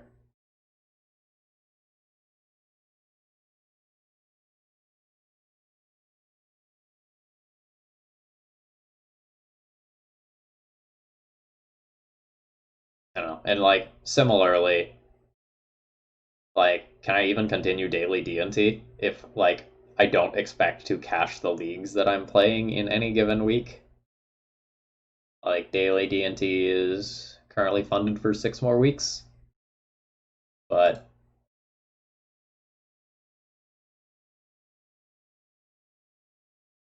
yeah, I would love to add Monster Train stuff too, the donation queue. Fine and Andy, if you want to message me on Discord or like post that in the Monster Train channel, I would like love to discuss that. Like that's a really good idea. Like maybe it's like donating for certain combinations, donating for a Hell Rush, donating to play a particularly tricky seed or something like that. Like I'm all about that. And similarly, while we're just kind of like philosophizing, like what are we supposed to say on the Eternal Glory podcast right now? Like how do we deep dive on this current format? Part of the reason why we kind of, you know, took a week off to do origin stories and talk about like leveling ups last week is we weren't necessarily sure what was a good productive topic. Introduce the co-host to Monster Train, become a Monster Train podcast.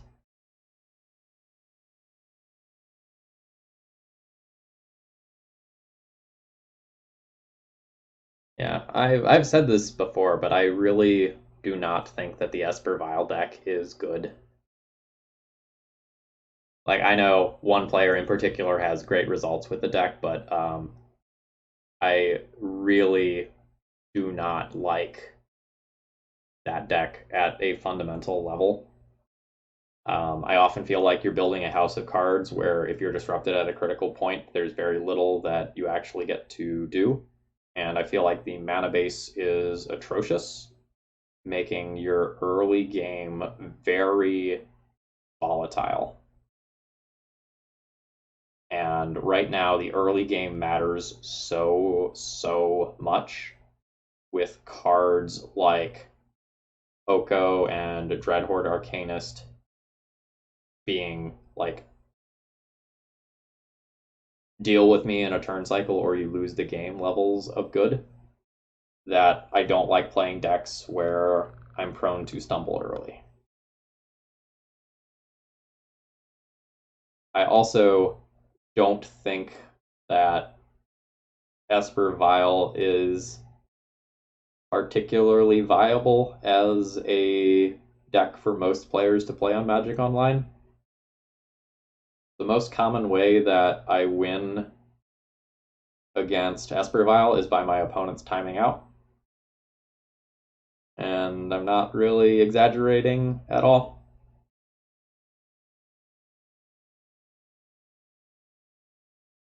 Like the deck has issues like actually closing out a game. It's very good at not losing. It is very good at not losing. But as far as like actually winning, um, at the rate that a lot of players play, that deck is not viable. And I have a feeling that also transitions into paper rounds not being viable either.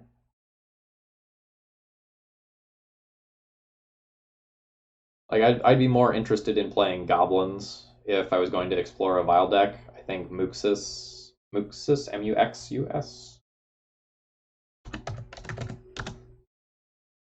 Yeah, Muxus is very good, and I think Goblins was already a fine choice. Like it suffers against the combo decks a decent amount, and Muxus gives you a decent ability to cheese some wins versus combo decks.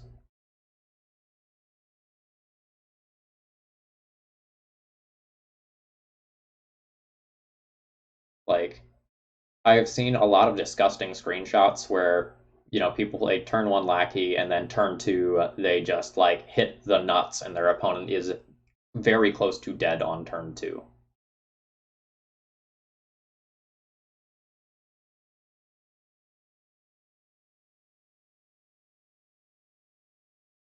Um, I have. Are you talking about like the one that was like made during the Lurrus metagame? Otherwise, I'm not sure that I know what you're talking about.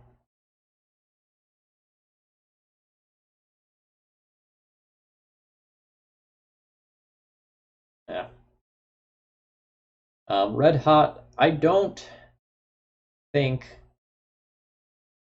Oh, don't even try DT. All right, got it, got it, got it. Nice. Sorry, I missed that one. All right. Um, I don't think it's worth exploring pseudo legacy formats with rules that wouldn't be enforceable on an online client. I think that if you can't play a format digitally easily, it doesn't have a future. Like so many things that people have come up with and played for a little while, or even that WotC has made, has just like died out very, very quickly because they don't have that online support. So I I personally don't support things like free Innistrad Legacy or Legacy with X made up band list. Like they're cool. I would play a paper event with them for, shits and giggles, but I don't want to devote time as a content creator to those sorts of things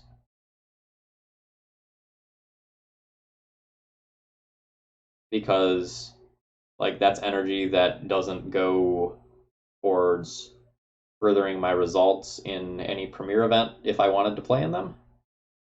And it's also content that has a narrow audience, like even narrower than the regular legacy scope. So I don't know, that sort of thing isn't for me. Um, I was recently approached by someone who wanted to do a major event slash movement focused around a community organized band list.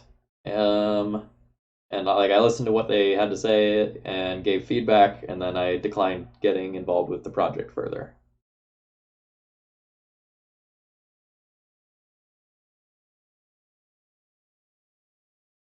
Yeah, I mean, if the other two for some reason wanted to do a deep dive on something like that, I'd be totally willing, but I don't know.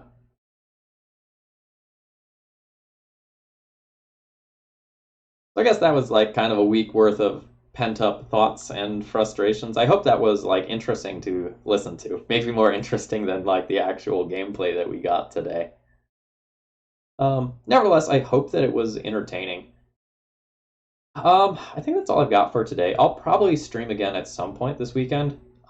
One thing that I came up with over my week hiatus was that I think I'm going to try to record a daily D&T live. Um, like in the past, that's been a YouTube exclusive series, and that's worked really well. But like now that we're in this COVID world and I don't really get to socialize normally, and streaming is part of my socialization, it seems weird to me to like record a bunch of YouTube videos where I'm not interacting with people. So I think I'm gonna give like daily D&T live a shot at some point this weekend. And like I'll update it normally on YouTube for anyone who just watches it on YouTube. But if you want to catch it live, that will be an opportunity that exists, and we can like talk D&T stuff. And we'll maybe see how that goes, see how it feels. If it doesn't feel right, or people don't like it, I'll go back to doing what I was doing. But yeah, I think that's all I've got for you tonight. Have a great rest of the evening, folks. I have no idea what Caleb is playing, but I think I'm going to go ahead and raid him.